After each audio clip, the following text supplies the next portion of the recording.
In this video, we're going to cover the material in Chapter 5. This is somewhat of a precursor to organic chemistry, and we're going to introduce some new tools for you that we've not covered yet. And we're going to go through a little bit of review, talking about naming covalent compounds, which you learned about in basic chemistry. But then we're going to move on to covalent bonding, discuss that, and then we'll see how we represent molecules. So these will basically be cartoons for us to draw that will allow us to visualize molecules. First we'll do Lewis structures, and then that will lead us into what's called valence shell electron pair repulsion theory, which leads us to pictures of molecular shapes. From this, we're going to talk a little bit about something called electronegativity, which will become very important in organic chemistry. And finally, we'll look at the polarity of molecules and how that relates to their molecular properties. First thing we need to talk about are molecules. So some compounds exist as individual particles that we call molecules. And molecules are groups of covalently bonded atoms, that is, atoms that share their electrons, two or more electrons. And we call these compounds molecular compounds or covalent compounds. Those are two equivalent phrases. So molecular compounds and covalent compounds. Now, covalent bonds form when nonmetal atoms bond to other nonmetal atoms. In basic chemistry, we talked a lot about ionic bonds and ionic compounds. And ionic bonds are when we have a metal bonding with a nonmetal or reacting with a nonmetal to form a compound. And in that case, there's an electron transfer.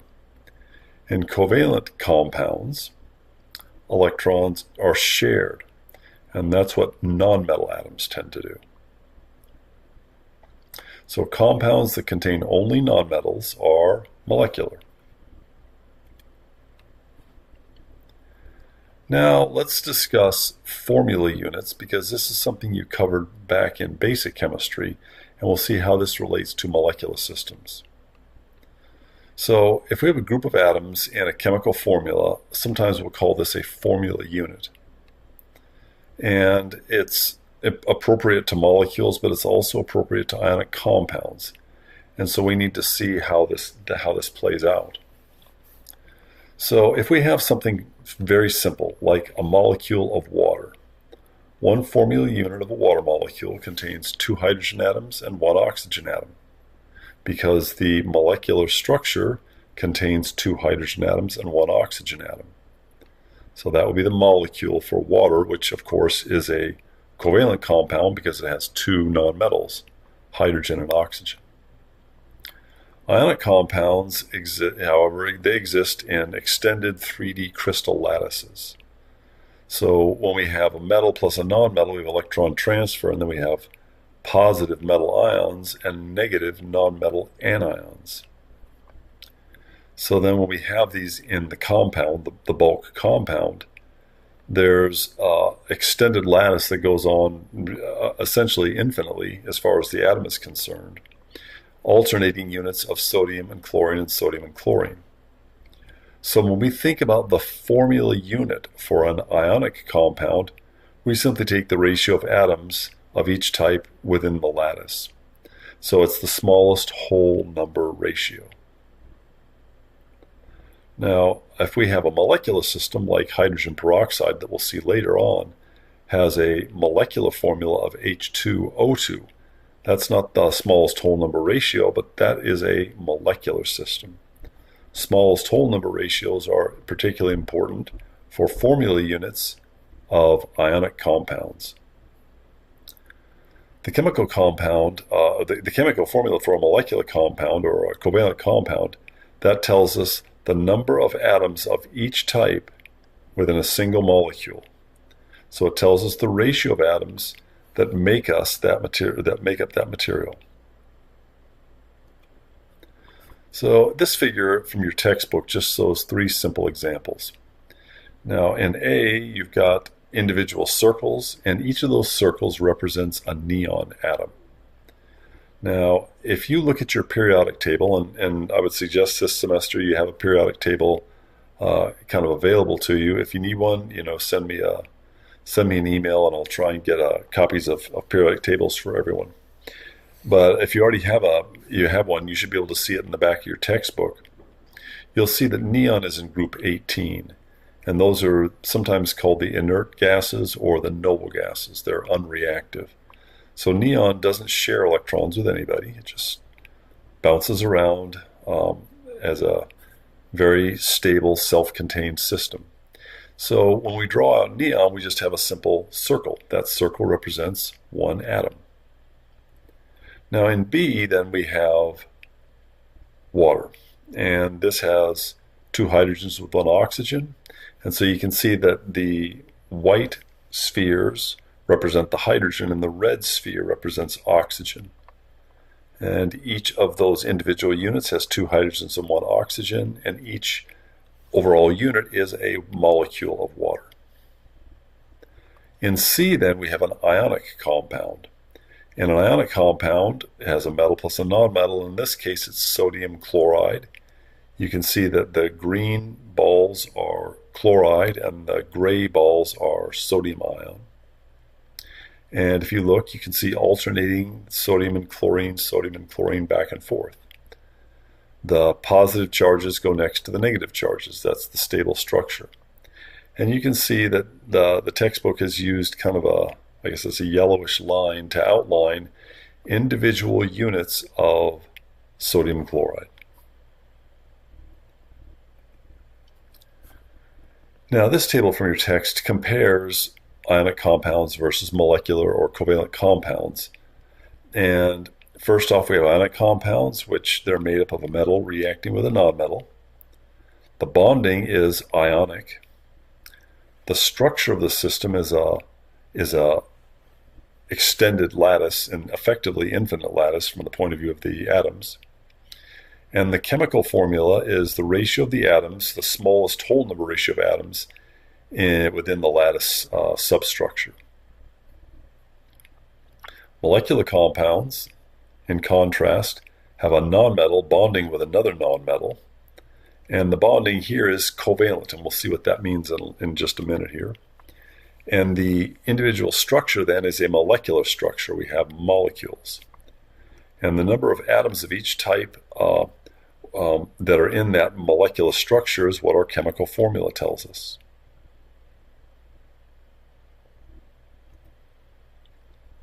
Now, before we continue on, we're going to do a short detour back to elements, because there are some elements that exist in molecular form.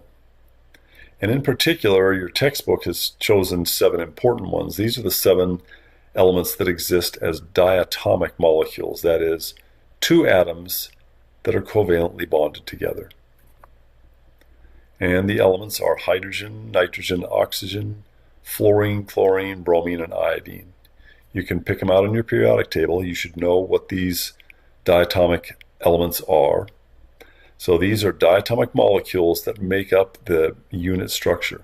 So in contrast, for group 18, all of those noble gases in your periodic table, group 18, helium, neon, argon, krypton, xenon, radon, those all exist as individual atoms in the gas state. So we would call those monatomic.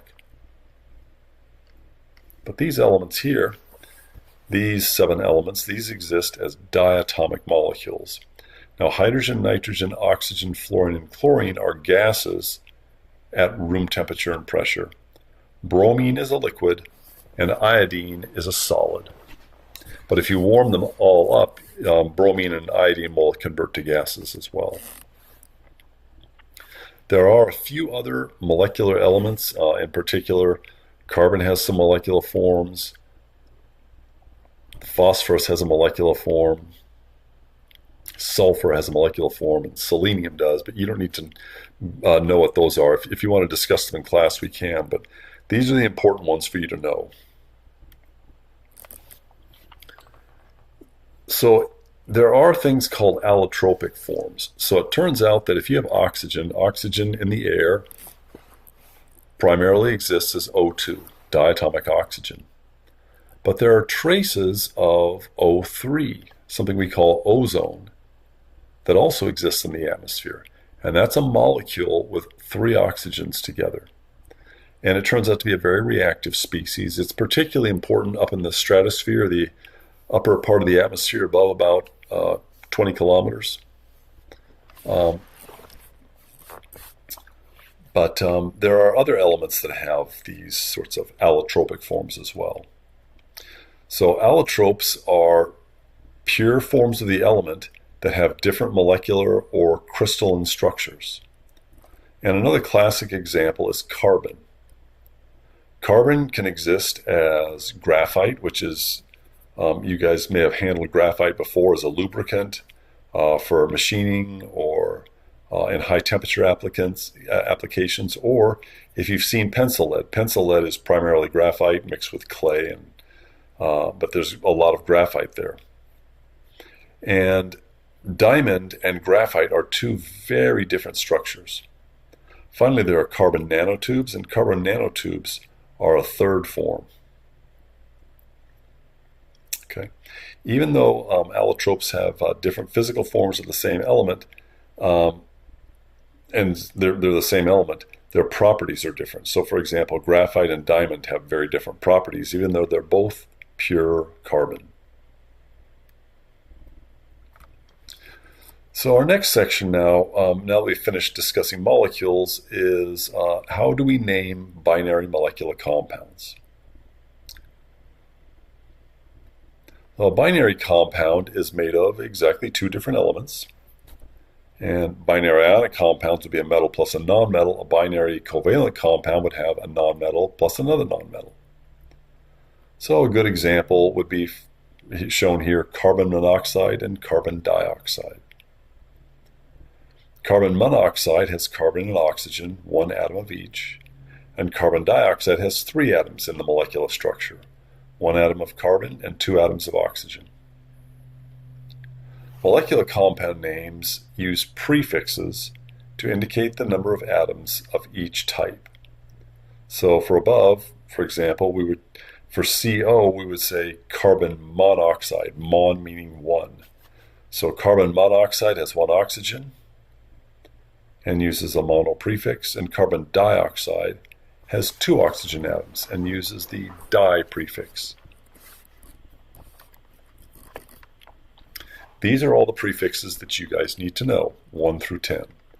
There are, obviously there are others for higher numbers, but these 10 prefixes we'll use a lot for binary covalent compounds. We'll also use them when we do naming of organic compounds. So it's essential that you memorize 1 through 10 here. If you have 1 atom, we'd call it mono, 2 would be di, 3 is tri, 4 is tetra, 5 is penta, 6 is hexa, 7 hepta, 8 octa, 9 nona, and 10 deca.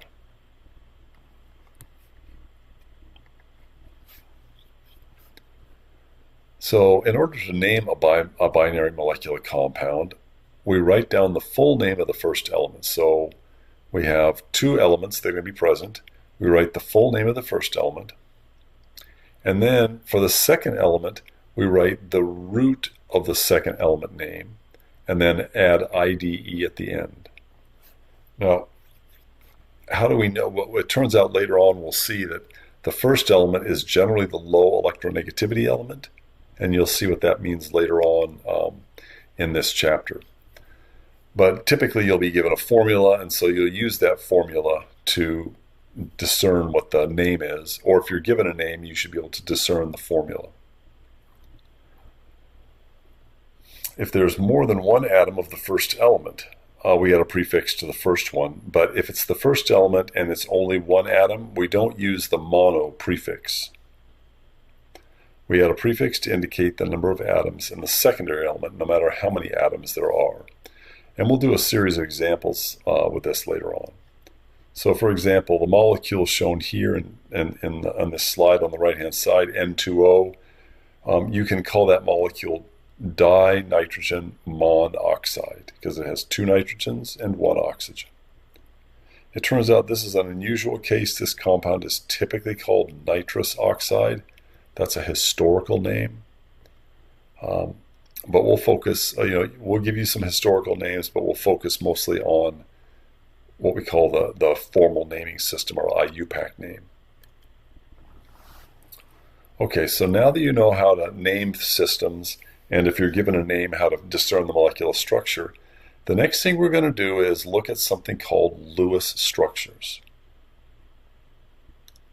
Okay, so in order to discern a Lewis structure, you have to have experimental evidence of where the atoms are roughly located, and we will always give that to you. And we can discuss in class how this is done experimentally. Chemists over the last couple of centuries have figured out how to discern which atoms are connected to which other atoms. But once we know that, once we lay a basic framework out, we're going to use what's called Lewis structures to predict the number of bonds that each atom has with each other atom. Now these are really nice. They're simple two-dimensional structures. But if you think about this, we can't see molecules. They're small in the wavelength of light, so we can never actually physically see them. So they're really in a different universe. So being able to draw these Lewis structures is really a huge step where you can quickly look and see what the molecule roughly looks like. It's like a cartoon of the molecule. So the first thing we need to do is go into a little bit more detail about covalent bonds and how these are formed. So in order to form a molecular system, atoms have to gain, lose, or share electrons to achieve what we sometimes will term a Noble gas electron configuration.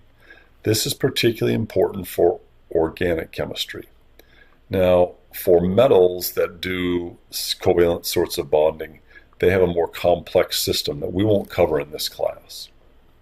But if you decide you're interested in this in the future, you can take inorganic chemistry or study inorganic and then learn about something called the 18 electron rule. So in the ionic compound sodium chloride, sodium loses one electron and then chlorine gains one electron. And it turns out, if you remember back to basic chemistry, when sodium loses that electron, it has the same number of remaining electrons as neon, which is the nearest noble gas. Chlorine, when that gains an electron, it has the same number of electrons as its nearest noble gas, that is argon. And so we would say it has a noble gas configuration, has the same number of electrons. That's what that means. So when something says it has a noble gas configuration, it has the same number of electrons as that noble gas. And that's particularly stable. Now, when we're dealing with molecular compounds, electrons are not given up, they're shared.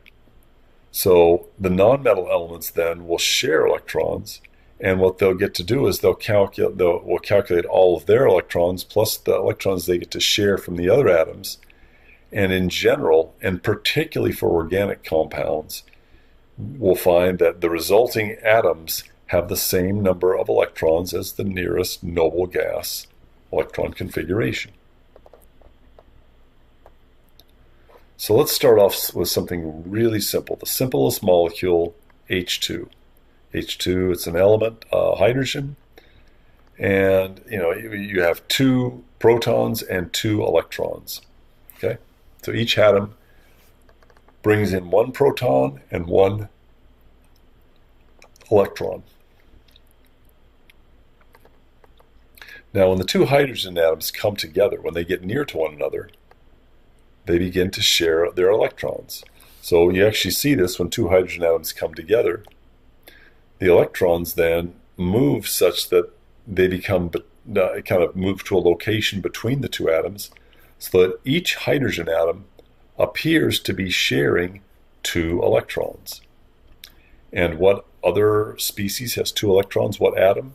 Helium does, and that's a noble gas. So it has the same electron configuration as the nearest noble gas in the periodic table. That is helium. And that's what's called the duet rule. So here we're going to talk about the octet rule along with the duet rule. Most atoms specifically ones that are in that the second period in the periodic table, as we'll see, as we saw last time. They follow the octet rule, which states that atoms will tend to gain, share, or lose electrons to achieve a stable noble gas configuration. And particularly for the p block, remember learning about the p block in our review video? The p block will bond such that it will have 8 valence electrons. That is an ns2np6 valence electron configuration. So you can use the number of electrons needed to achieve a full octet to predict how many bonds the atom is likely to make in a molecule. Now, hydrogen is the one unique element. It follows the duet rule rather than the octet rule, such that it forms one bond, which gives it 2 electrons that are shared. So here are our very important elements in period 2: carbon, nitrogen, oxygen, and fluorine, the first row of this table. And we've shown kind of a Lewis dot structure for each atom. That's the element symbol with the number of valence electrons for that atom shown as dots around the atom. So in the first case, we have carbon, which is in group 4A or group 14 in the periodic table. It has 4 valence electrons. It needs 4 more electrons to make an octet. Therefore, it'll typically form 4 bonds. In fact, for our cases, outside of carbon monoxide, carbon always forms 4 bonds.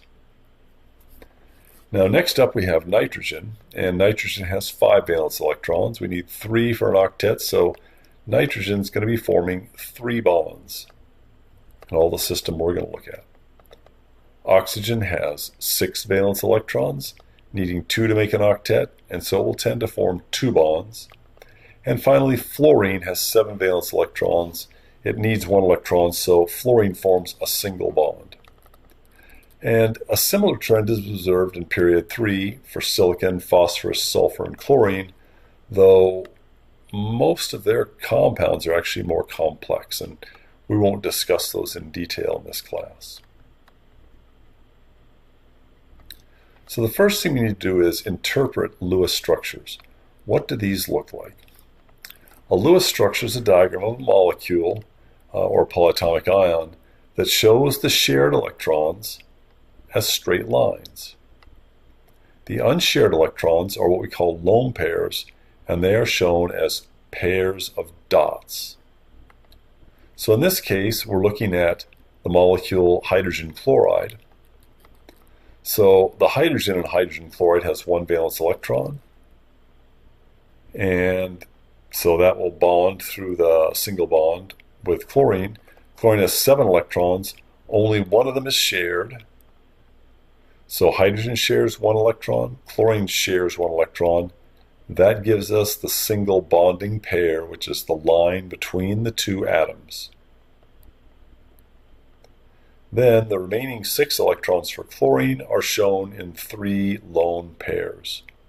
3 pairs of dots around the chlorine. So we can see this is the Lewis structure for hydrogen chloride.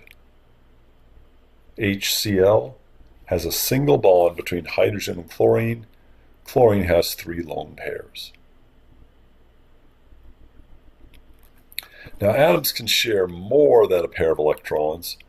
So if they only share 1 pair, it's a single bond. But if there are 2 pairs shared, this is what we call a double bond. And 3 pairs shared would be a triple bond. And here are 3 examples of what these sorts of systems look like. The first one, hydrogen chloride, looks just like we saw a moment ago. There's a single bond between hydrogen and chlorine. We have 2 shared electrons. And then there's 3 lone pairs around the chlorine. Next up, for the double bond system, we have dioxygen or molecular oxygen that we're breathing in every minute of every day. And this has a double bond in the system. So there are 4 shared electrons, 2 single bonds together to make a double bond. And then we have 8 remaining electrons is 4 lone pairs, 2 on each oxygen atom. Now finally we have nitrogen. So dinitrogen, the nitrogen in the air, the major component of the atmosphere, Earth's atmosphere. The nitrogen, each one brings 5 electrons. So each atom then will share 3 electrons for a total of 6 shared electrons. That means we have a triple bond. And then the remaining electrons are in the 2 lone pairs, 1 on each nitrogen atom. Now, when you see a Lewis structure, you need to verify if it's appropriate. So a good Lewis structure then will have a number of electrons in the structure equal to the total valence electrons of all the atoms in the molecule. Additionally, each atom should have an octet, or in hydrogen's case, a duet. So here is the system methane, shown on the right-hand side. Methane is CH4. There are 8 electrons. 4 come from carbon, and then each hydrogen atom brings in 1 electron for another 4. So we have 8 total electrons. We notice that there are 4 bonds in the system. Each of those bonds contains 2 electrons, therefore there are 8 electrons shown in the diagram. So this is a good system. This is a good representation. And it turns out this is actually a very accurate representation of what methane looks like, and we'll talk about a little bit more about its shape in detail later at the end of this chapter. So now let's look at the Lewis structure of carbon dioxide. Carbon dioxide has 1 carbon and 2 oxygens. The carbon has 4 valence electrons, right? Each oxygen has 6, so 2 times 6 is 12. 12 plus 4 gives us 16 total electrons. So now if we look at the structure, you notice that there are 8 lone pair electrons. There's 4 lone pairs. So we've got 8 electrons there. And then we have 4 bonds, 2 double bonds. Each of those bonds contains 2 electrons. So this system has 16 total electrons. And also it turns out this is a symmetrical structure, which has some, also gives us a clue that this is an accurate representation. So finally, the reason that there are double bonds in this structure is that this is the simplest way to arrange 16 electrons along 3 atoms, and with giving each atom an octet. But also it turns out from infrared spectroscopy and some other techniques we use, in fact even X-ray crystallography on frozen carbon dioxide or dry ice, we know that the carbon-oxygen distance is consistent with the double bond.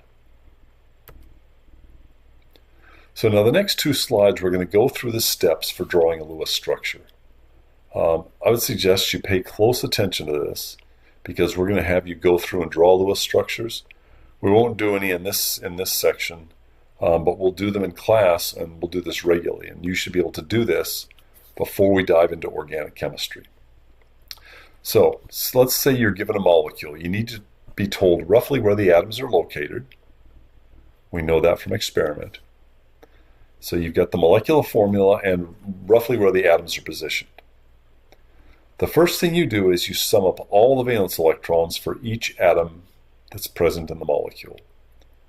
You need that total number because you're going to divvy up those electrons among the atoms and bonds within the molecular structure. Next, you select your central atom and put your symbols for the other atoms around it. Typically, like I say, will tell you where the atoms are located. Usually the central atom is the lower electronegativity atom, but there are exceptions to this as well. So this is going to make a series of bonds. So what happens is you need to make a connection between the central atom and each of the outer atoms with a single bond. Now each single bond contains 2 electrons. So what you can do is I typically take the total and subtract off all the electrons you use to make bonds. Then you'll have some remaining electrons. And with those remaining electrons, you put lone pairs around the outside atoms, except you don't do it for hydrogen. So for all the other atoms, you put lone pairs there to complete the octets. And if you've filled up all the octets, then you can put the lone pair on the central atom at the end. Now, if the central atom has less than an octet at this point, you take lone pairs from the outer atoms and you share them through double bonds or triple bonds with the central atom. Finally, you need to verify that your final structure fulfills the duet rule for hydrogen and the octet rule for all the other atoms. Make sure that you've accounted for all your electrons, and then you should have a good structure. Now, there are cases where there can be many central atoms. Here's probably the simplest case, but we'll find out when you get to organic chemistry, most of our molecules will have more than one central atom. So what do we mean by this? So here's a simple molecule, hydrogen peroxide, H2O2. We know that the oxygens are bonded together, and each oxygen has one hydrogen attached to it. And if you count this up, you have 14 electrons. So you'd immediately put 6 electrons into the bonds between oxygens and hydrogens and to get everybody connected. And at the end, then you'll have 8 electrons remaining. You put them in 4 lone pairs onto the oxygen. So now everybody has either an octet in the case of oxygen or a duet as in the case of hydrogen.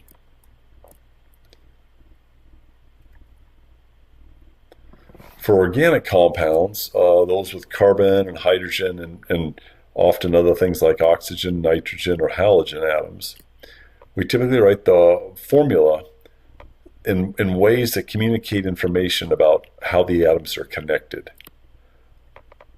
So let's take an example. Here we've shown ethanol. Now, the simplest formula for ethanol we'll write down will be C2H5OH, or you could write down C2H6O. But when we write these down, we'll very often write them down differently. We'll write, for example, for ethanol, we might write CH3CH2OH.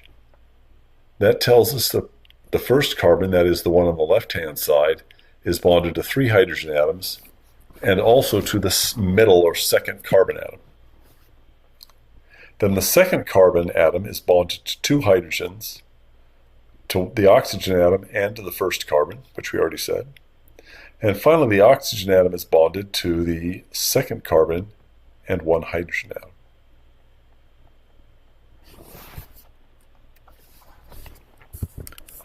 Polyatomic ions are a little more complex. We won't really cover those in organic chemistry, but let's just go through this quick slide just to give you an idea, because you've looked at polyatomic ions quite a bit in basic chemistry. So Lewis structures for polyatomic ions display the atoms using covalent linkages and with lone pairs just as necessary. But since it's an ionic structure, we will very often, well, always write out the structure in brackets and then indicate the overall charge on the outside. So here, for example, we have nitrite, NO2 minus. So you've got your nitrogen, your 2 oxygens, and then the overall minus charge. So when we calculate up the number of valence electrons for a polyatomic ion, we add up all the valence electrons for the atoms, and then we add electrons if we have an anion, because we have more than just the basic structure. And then if we have a cation, we'll subtract electrons. Okay, so we'll go through practice problems in class, but the next thing we want to look at is what we call molecular shapes. So sure, we can draw a simple 2-dimensional structure for methane, but really we want to know in 3-dimensional space, because we live in a universe of 3 spatial dimensions, we'd like to know what this looks like in 3 dimensions. And so we have something called VSEPR, valence shell electron pair theory, pair repulsion theory. And this is a very nice way to give an approximation to the shape. So we can very quickly draw what the molecule approximately looks like, which really helps us to understand how it will behave chemically. So, of course, molecules, since they are in a three-dimensional universe, molecules themselves are three-dimensional. And it turns out their shape is really important in determining their properties. So, for example, you've got two things here shown on the right. You've got an endorphin and you've got morphine, which both have very similar sorts of molecular formulas, but they have very different shapes. And that causes them to have very different biological properties. So the way things work is if you have a drug, drugs will be binding to specific receptors in your body. And the reason they bind is they have the right shape.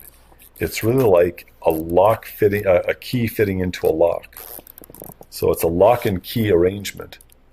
And that's an important way to think about this.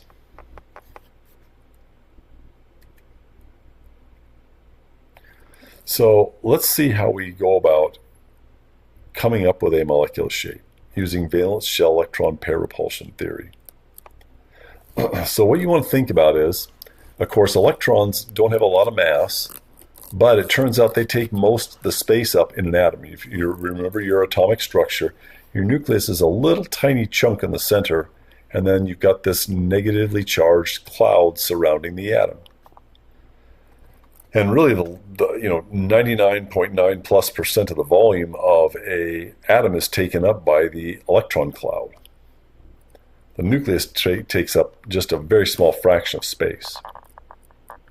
Now, when the atoms come together and covalently bond to create a molecule, we find that the electrons occupy most of the volume of molecules as well. So molecules are, you've got atoms that are sharing electrons, and then around each central atom, you'll have groups of electrons, maybe single bonds and double bonds and lone pairs. And these electrons, they take up most of the space, but electrons are negatively charged, and negative charges repel other negative charges. So repulsions between these groups of electrons determine the overall shape of the molecule around each central atom. So the VSEPR theory uses the number of electron domains and their repulsion to predict the most stable shape. Now, what is an electron domain? It can be a lone pair, so two electrons that group together, or a single bond, two electrons that are being shared between an atom, or a double bond, four electrons, or a triple bond. Each of these is an electron domain. Now, there's also something called a free radical, single electron, and that will also behave like an electron domain. But for organic compounds, the ones we'll come across are these four: lone pairs and singles, doubles, and triple bonds. So now we have basic geometries that will be very important for organic chemistry.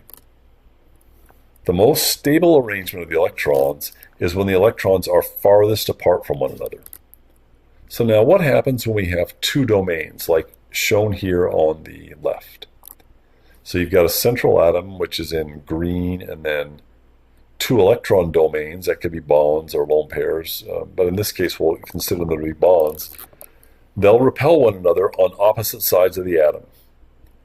That structure is linear. It's a straight line. If there are three domains, in order for the electrons to be furthest apart, all the electrons will be in one plane, but they'll form a triangular shape, like a propeller. So they'll all repel one another and go to the corners of a triangle effectively, and they'll be 120 degrees apart.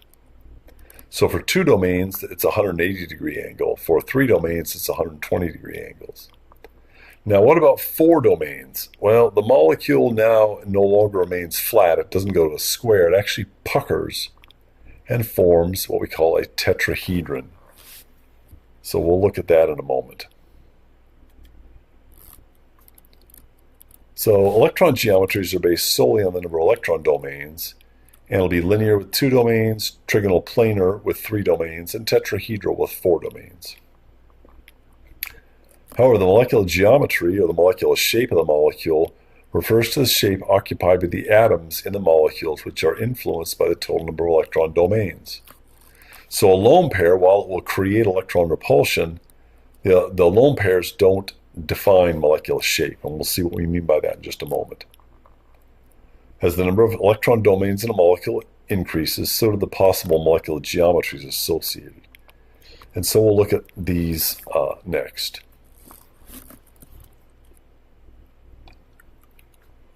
So here we have 2 electron domains. Now the only case where it actually matters is when we have 2 bonded groups. If there's only 1 bonded group in a lone pair, you're just looking at 2 atoms that are bonded together. And of course, 2 atoms have to make a line. So this is a linear structure. So if we have 2 electron domains, or 2 electron groups as we sometimes call them, in this case 2 double bonds for carbon dioxide make the molecule linear. What we call the bond angle, that is the angle between the 2 bonds, will be 180 degrees. It's a straight line. Now next up, we have 3 electron domains, and there's 2 cases to consider. If all 3 are bonded groups, then the electron geometry is trigonal planar, and the molecular geometry is trigonal planar. And the bond angles will be approximately 120 degrees. But if we have 2 bonded groups and 1 lone pair, then while the electron geometry is trigonal planar, we would say that the molecule is bent, because while the the lone pair electrons pushes down on the bonding pairs, it's not part of what we call the molecular structure. So we focus just on the nuclei to define the structure. Now, if we have 4 electron domains, there's 3 possibilities. All 4 can be bonds, so that electron geometry and the molecular geometry are both tetrahedrons. And just for your point of reference, the bond angle is 109.5. If we have 3 bonded groups and 1 lone pair, then we would call the electron geometry is tetrahedral. We call the molecular geometry trigonal pyramidal. Finally, if we have 2 bonded groups and 2 lone pairs, the electron geometry is tetrahedral still, as for all 3 cases. But the molecular geometry is bent, and a good example of this is water.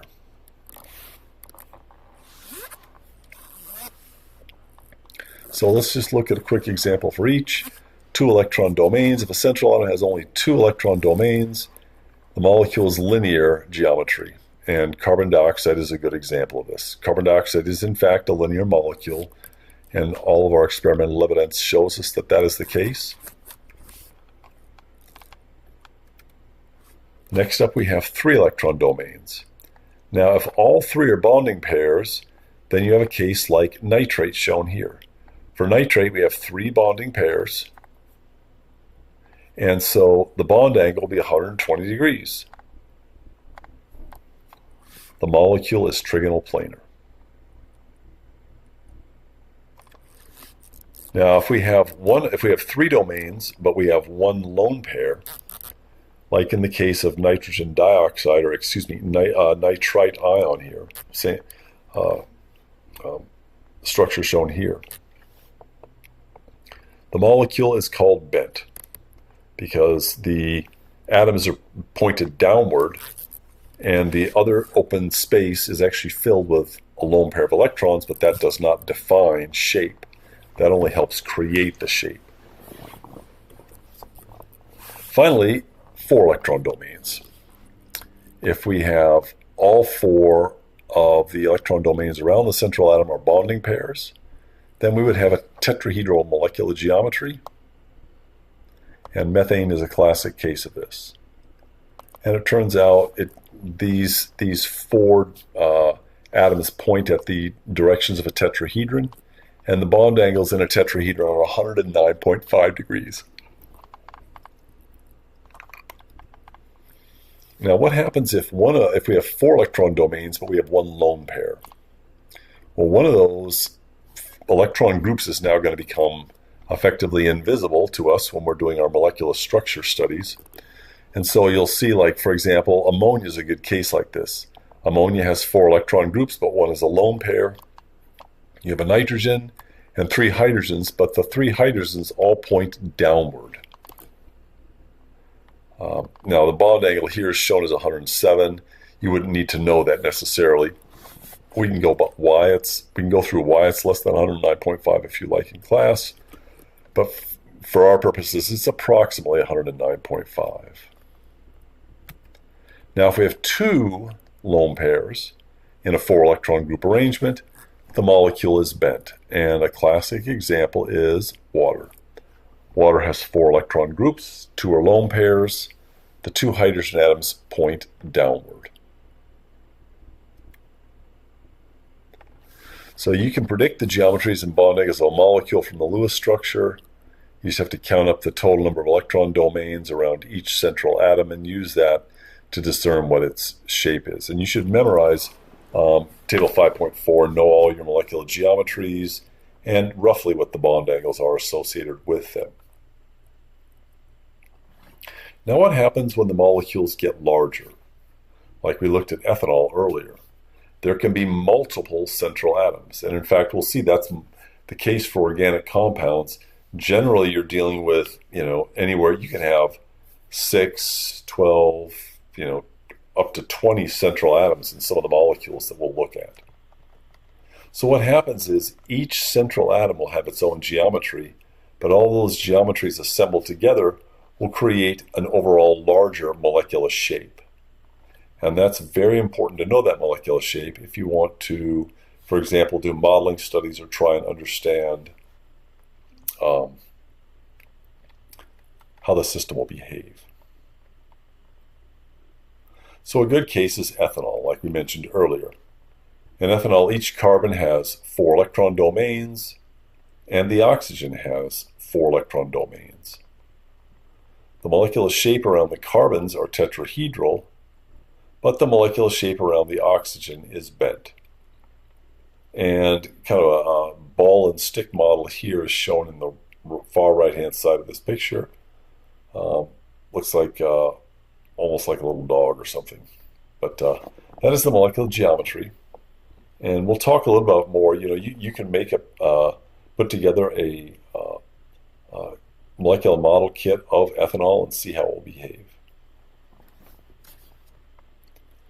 Now, the last thing we want to talk about is electronegativity and the polarity of molecules. So we have covalent bonds that involve sharing electrons. And if both of the atoms are the same within the bond, the electrons will be shared equally. But if the atoms are different, the electrons are shared unequally. And we have something called the electronegativity scale. This was developed by Linus Pauling back in the 20th century.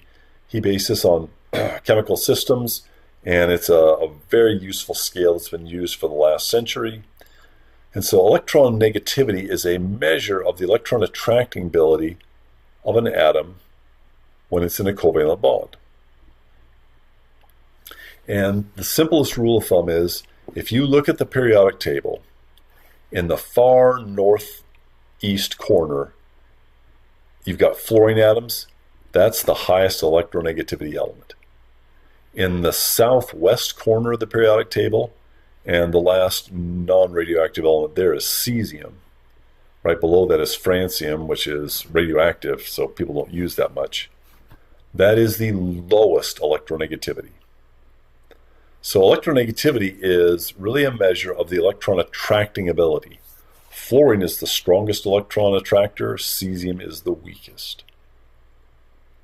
Generally, electronegativity increases as you go from left to right, and then as you go from top to bottom. Bottom to top on the periodic table. So here is just a fraction of the periodic table. We've not put the whole thing in.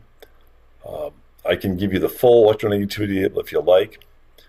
But generally, these are unitless numbers. They measure how strongly the atom pulls in electrons. Like I say, fluorine has the highest electronegativity at 4. And then oxygen is next up at 3.5. Chlorine's right after that at 3.0, along with nitrogen. And then the lowest is, you can see on the lower right-hand corner, or excuse me, the lower left-hand corner here, cesium at the bottom lower left-hand corner of that table is at 0.7. Francium is also at 0.7. They're both, but francium is radioactive. They're both 0.7. Transition metals, I left those out, and the other elements, I left those out because we're not going to cover them in this class. So now let's look at electron sharing. Let's take a simple system like fluorine gas. So like we learned earlier in this video, fluorine is a diatomic element. It exists as F2. And if you look at F2, it turns out both sides have the same electron density. We can measure that a variety of ways. It's a perfectly symmetrical molecule. It can slosh back and forth on a nanosecond time scale, but over a 1-second interval, it always looks perfectly evenly distributed. But what happens when you have two different atoms? Like, for example, hydrogen and fluorine. So you've got HF here shown in the figure. It's shown on the left-hand side. Fluorine is the more electronegative element at electronegativity of 4.0, while hydrogen's 2.1. Fluorine pulls the electrons towards its side. And so it has a strong negative charge on it. The hydrogen side has a positive charge. So typically we'll draw an arrow, and it's not quite drawn right in this figure. I'll draw it during lecture for you to show you. But we typically draw an arrow with a plus sign with an arrow attached to it pointing towards the negative side. And so you can see in this case the fluorine is negative, but it's not a full -1 charge. It's only partially charged. And so we use this little Greek letter delta next to our minus sign to indicate it's a little less than 1. And then the hydrogen is not a full plus charge. It's just a partial positive charge, and so we use the delta with a plus for that. So polar bonds, polar covalent bonds, result from unequal sharing. If we have two different nonmetals, they will unequally share. So then what happens is this creates what we call a dipole. A dipole just means two poles, a plus pole and a minus pole. That is one side that's partially positive and one side that's partially negative. Just like we have a magnetic pole on Earth, a north pole and a south pole, we also have electric dipoles with a plus pole and a minus pole. Now, we can use the electronegativity difference to tell us how covalent a bond is. So what we do is we'll take the two atoms that we're looking at. So for example, let's take water as an example and look at each oxygen-hydrogen bond. Oxygen has an electronegativity of 3.5. Hydrogen has an electronegativity of 2.1. So 3.5 minus 2.1 gives us a number of 1.4. That is what we call the delta En. That's the difference in electronegativity. Now, if we had two identical elements, delta En would be 0. And so if delta En is 0, that is a nonpolar covalent bond. There's no polarity there. But if the electronegativity is greater than 0, but up to about 1.7, this is what we call a polar covalent bond.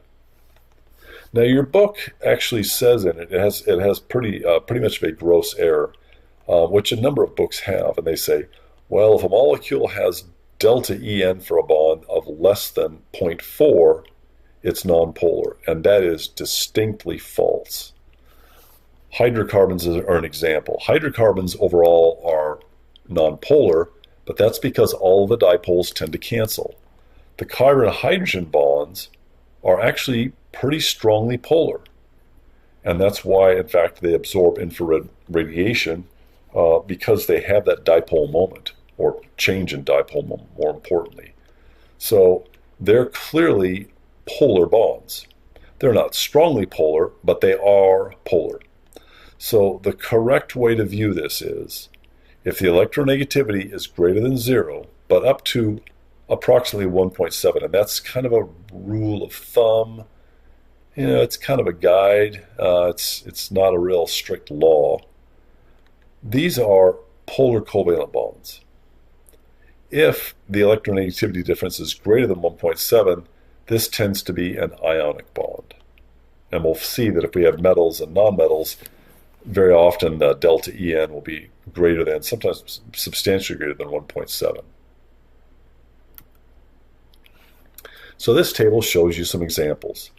Here we have fluorine, and at the top compound, and that's not a compound, it's an element, but the molecule fluorine has a delta En value of 0.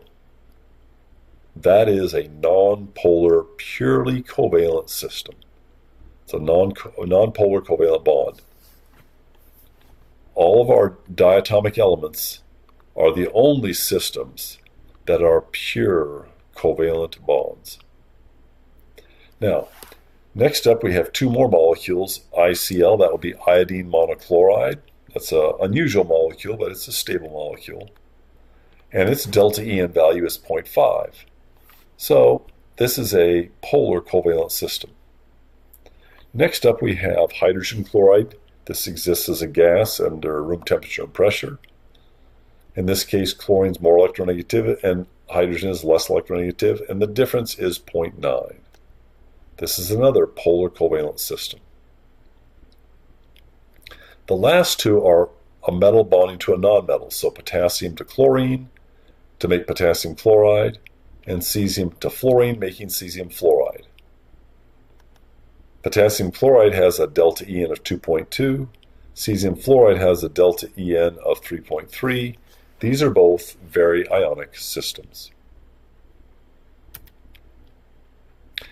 Now, once we have identified the polarity of the individual bonds, we can look at the overall molecule. Now, just because the bonds are dipolar doesn't mean the overall molecule will be dipolar. And we'll see an example of this in just a moment. So we're going to have to start to visualize things in our head in 3 dimensions and do some addition of these dipoles. So we're going to compare 2 different molecules, carbon dioxide and water. Both of these have 3 atoms. Both of these have polar bonds. But one of these molecules is very polar and the other one is nonpolar. So in carbon dioxide, each carbon-oxygen bond is a dipole. The carbon is positively charged because it's a lower electronegativity. Oxygen is negatively charged because it's a higher electronegativity. But notice that each carbon-oxygen bond pulls in the opposite direction. It's like a tug of war, but you've got identical twins who are perfectly identical. So each oxygen pulls on the carbon to the same extent. So even though the carbon-oxygen bond is dipolar, the dipoles cancel. So CO2 has no dipole moment and is a purely nonpolar compound. And it turns out this turns out to be very useful for a bunch of technological applications we can discuss later if you like. Next up we have water. And water is very similar. You've got oxygen and hydrogen. Each of those is a polar bond. Okay. But notice that the water molecule is bent in shape.